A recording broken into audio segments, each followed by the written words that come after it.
ধুবুৰী জিলাৰ বিলাসীপাৰা শিক্ষা খণ্ডৰ অন্তৰ্গত বামুণীগাঁও দ্বিতীয় খণ্ড আলোকঝাৰী LP স্কুলত দ্বিতীয় পৰ্যায়ৰ গুণোৎসৱ অনুষ্ঠিত।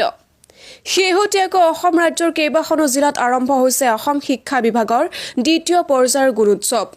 অসমৰ ৩৫খন জিলাৰ লগতে ধুবুৰী জিলাৰ বিলাসীপাৰা শিক্ষা খণ্ডৰ অন্তৰ্গত বামুণীগাঁও দ্বিতীয় খণ্ড আলোকঝাৰী LP স্কুলত দ্বিতীয় পৰ্যায়ৰ গুণোৎসৱত বহিমূল্যায়ক হিচাপে খাইৰুল ইছলাম মণ্ডলৰ লগতে স্কুলখনৰ শিক্ষক-শিক্ষয়িত্ৰী SMC কমিটি স্কুলৰ ছাত্ৰ-ছাত্ৰীৰ অভিভাৱক তথা বহুতো গণ্যমান্য ব্যক্তিসকল উপস্থিত থাকি বিদ্যালয়খনৰ পৰিষ্কাৰ পৰিচ্ছন্নতাৰ পৰিৱেশৰ দৃষ্টি আকৰ্ষণৰ পৰিলক্ষিত হয়।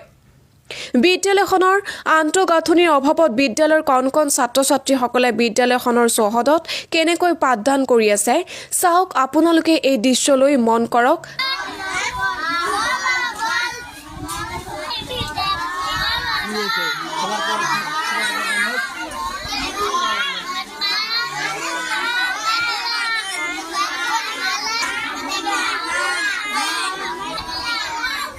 কণ কণ ছাত্ৰ-ছাত্ৰীসকলে কেনেকৈ বিদ্যালয়খনৰ চৌহদত গুণোৎসৱ পৰীক্ষা দি আছে।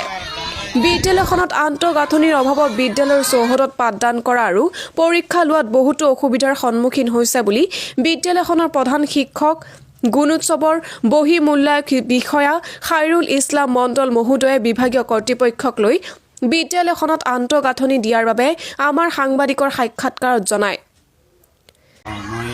বগীবাৰী জুনিয়ৰ কলেজ আজি চিনিয়ৰ ছেকেণ্ডেৰী হয় ছেকেণ্ডেৰী স্কুলৰ এডুকেশ্যন ছাত্ৰ টিচাৰ।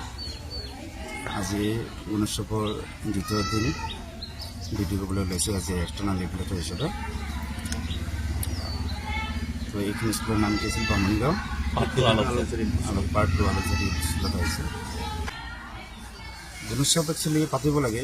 গুণোৎসৱ প্ৰতি বছৰে পাতিলে একচুৱেলি ষ্টুডেণ্টৰ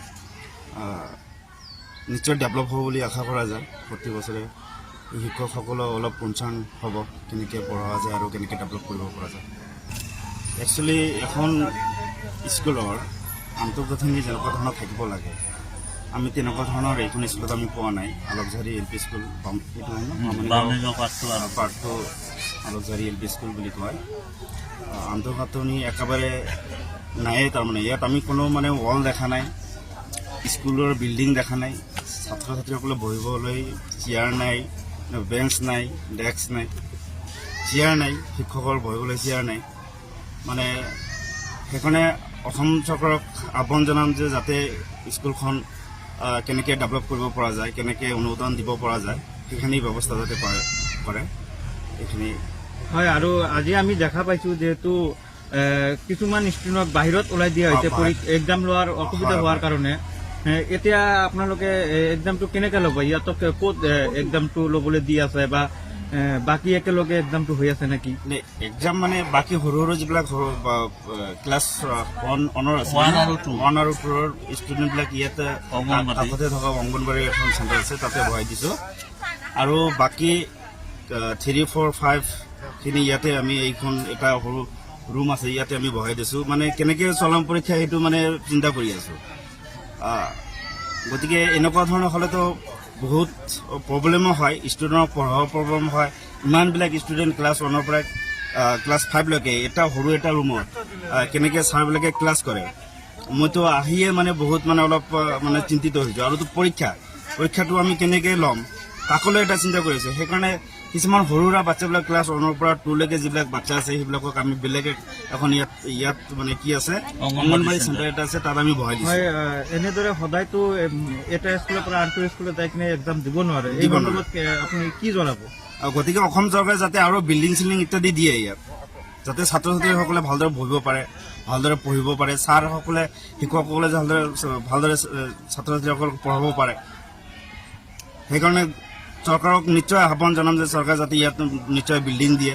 বিভিন্ন ধৰণৰ ফাৰ্নিচাৰৰ অভাৱ আছে ইয়াত, পানীৰ ব্যৱস্থা তেনেকুৱা ধৰণৰ পোৱা নাই, ৰান্ধনি ঘৰৰ কণ্ডিশ্যন সিমান হেৰি নহয়। গভৰ্ণমেণ্টে যাতে এইখিনি কাম কৰে। আজি আমাৰ বহিমূল্যায়ন বিষয়া আহি পাইছে আৰু আমি গুণোৎসৱৰ কাম কাজ আৰম্ভ কৰিছোঁ। আমাৰ বিশেষকৈ এই স্কুল বিল্ডিঙৰ কাৰণে আমি ল'ৰা ছোৱালীক ভালদৰে পাঠদান কৰিব নোৱাৰোঁ। এটা ক্লাছৰুম, শ্ৰেণীকোঠা, তাত হয়তো 5-6টামান ক্লাছ, 70-80জন 84জন ছাত্ৰ ছাত্ৰী। আমাৰ বিৰাট অসুবিধা হৈ পৰিছে। আমাৰ বহী মূল্যায়ন বিষয়া আহি চাইছে, বিষয়টো ভালদৰে জানি পাইছে, বুজি পাইছে। আমি যে কিমান দুৰ্ভগীয়া হিচাপে পাঠদান কৰি আছোঁ, সেইটো আমি ভাষাত প্ৰকাশ কৰিব নোৱাৰোঁ। গতিকে আমি ঊৰ্ধ্বতন কৰ্তৃপক্ষ মহোদয়াসকলক মই জনাওঁ যে ইয়াৰ মাধ্যমে যে অতি সোনকালে আমাৰ স্কুল বিল্ডিং